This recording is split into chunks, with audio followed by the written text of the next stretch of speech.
All right, we're live after having some technical difficulties, so I apologize for that. Welcome to Brandon Socket, your destination for DealerSocket training, digital marketing strategies, and darn tootin' fig Newton, so much more here to offer. Now, before we get started with today's video, I want to do two shout-outs. Now, they're not sponsors because they have no idea I'm bringing them up today. The first is Amar Sani. He works for bigbangcreative.ca. It's an Edward Sterling Pierce division. Again, bigbangcreative.ca, doing some amazing things for dealers that I work with, and I get to see it on their websites and on their YouTube channels and all around their marketing initiatives. Just real amazing stuff. So again, bigbangcreative.ca, check them out. Let them know Brandon Socket sent you. The second, next Friday the 13th, Gamechanger Seminar at Blue Jays is being put on by strategywithjason.com. Again, strategywithjason.com. This is my third seminar. You can't beat the value. You can't beat the venue. You can't beat the people. It's a very intimate group, and it is a conference unlike any other, as the slogan says. Again, Game Changer Seminar, Friday the 13th, from around 2 or 3 o'clock until 11 at night when the game is over. It's an amazing venue and event. Again, strategywithjason.com, and Amar Sani of bigbangcreative.ca and myself, we will be there next Friday to mingle, network, and learn. So today's video, is your game plan in place? It's a very easy question that is not always answered by people who I ask. So when I go to dealers, I always ask, hey, Mr. Salesperson, Mrs. Salesperson, when a customer walks through the phone, when a customer walks through the door, or they call in, what's your plan? And they go through this meticulous plan of, well, okay, when they walk in, I do this, then we do a meet and greet, and I interview, and then we demo, and I switch drivers, we do all that. And this huge process that I know off by heart. And then they buy. And I said, great. When the 70% that don't buy, what do you do? And I get these blank looks of, well, they didn't buy. I'm like, no kidding. I just said that. But what are you doing? What is your game plan? What are you doing next? And for most of you, you're saying, well, Brandon, they probably bought elsewhere. They probably got bad credit. They're not getting back to my emails or phone calls. Well, I'll tell you what, the people that bought elsewhere, maybe you just lost to price and they really liked you, and you also have a service department. Why not reach out with your service department promotion? Hey, can I pay for your oil change? Hey, can we get a 50% oil change?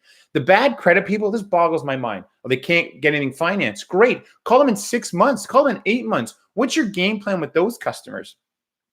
The people that don't return your phone calls and emails, what are you sending them in the first place to have them not get back to you? Okay. You need to have a game plan. You need to have ideas, you have thoughts, you have processes, and valuable content. Hey, you want to come in and drive the car? Hey, do you still want the car? Just curious, you still interested in the car? That's not good enough anymore. Okay. We need to provide value and content and transparency. And I'll use the word honesty. It's never used in this industry. So what is your game plan with every customer? When I talk to salespeople, I say things like, okay, I train them on DealerSocket, and DealerSocket's great for game plan. Trust me, it is the easiest out there, in my opinion. You've got customer information, you got vehicle, you got trade, and you got this whole column of historical tasks and what I did with notes, open tasks, and then these 8 blue buttons, 8 blue circles, 3 scheduling, 3 logging, and 2 connecting. It's very simple. Schedule a call, schedule an appointment, schedule a send email, schedule a text message. Pardon me. Log a phone call, log a store visit, or log a text message, or log something else, okay? Very simple. Tell the system what you did, and then what's your game plan, okay? I was working with salespeople 2 weeks ago. That's my Disney mug. 2 weeks ago, and I said, okay, here's your customer.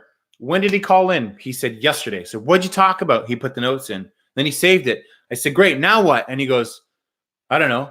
I said, okay, if that customer doesn't call you by...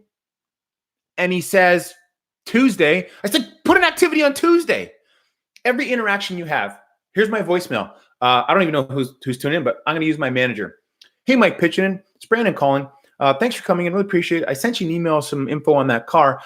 Today is Friday. It's 8:45 a.m. I've got a lot of appointments today. If we're unable to connect by 4 p.m. today, first thing in the morning, I'm going to give you a shout. And that's going to be my email. That's going to be my text. Hey, I got you the information. Hey, what are you looking for? Pictures? Great. Now I send them. If we don't connect by day X, time Y, I'm going to do the following. hey, give me a shout when you're free. Let me know if there's anything else you need. No, wrong answer. Customers know a lot, but sometimes they need guidance. And they're using the phone and the email to not come into the dealership. So if you're asking them out of the gate, no relationship, no content, hey, when can you come in? You're losing. That's why they're not getting back to you down the road, okay? I'm not saying ask for an appointment. I'm not saying don't ask for an appointment on the first call, first interaction. Build some content. Managers, what's your game plan with customers? What's your game plan with sold vehicles? What's your game plan with lease renewal? What's your game with anniversary, birthday, or opportunity phone calls? But again, what's your game plan with salespeople? Do you have a morning huddle? How many appointments? How many deliveries? Who are you calling? How many appointments? How many deliveries? Who are you calling? Are you going through their opportunities, looking for the blue button? If you're on the brand and socket process of manually generated activities by your automotive professionals, the automatic doesn't work for prospecting. For sold cars, lease, birthdays, anniversaries, all those other side processes after the purchase, automatic works. When it comes to prospects, I'd rather salespeople come in and go, here's my plan. Here's what I'm doing for you today with your inventory and your mortgage payment versus, hey, I looked at salesperson's task board. He's got 140 things. He's busy. She's busy. No, they're not. They're just marking completed to make you happy. And they appear to be busy when they're smoking on YouTube, right? If Next Up has the data that says salespeople are not in front of people 5 hours a day, what is their game plan? Where are they going? What are they doing? Okay. Now, I had a couple notes in here I want to make sure I talked about. Birthday opportunities. But what is the game plan? Yeah, what's your game plan on future tasks, okay? Your comment at the end should always be, I'm going to reach out on day X, okay? I'm having a real tough time learning how to end these videos. It's a quick one. It was only 6 or 7 minutes. I get that, but I hope you can tell from the urgency in my voice and my body language that in North America, I've dealt with 180-ish, maybe 200 dealers. Not a lot of you had game plans, okay? You need to have a game plan. I did a quick vlog on selling like a farmer, plant the seed, cultivate, harvest. Cultivating is the game plan. What are you doing with your customers? Always have the next step, okay? Listen, thanks for watching. Again, bigbangcreative.ca, check them out. Strategywithjason.com, you don't want to miss it. And remember, Brandon Socket is your destination for DealerSocket training, digital marketing strategies, and darn tootin' fig Newton, so much more. We'll see you soon.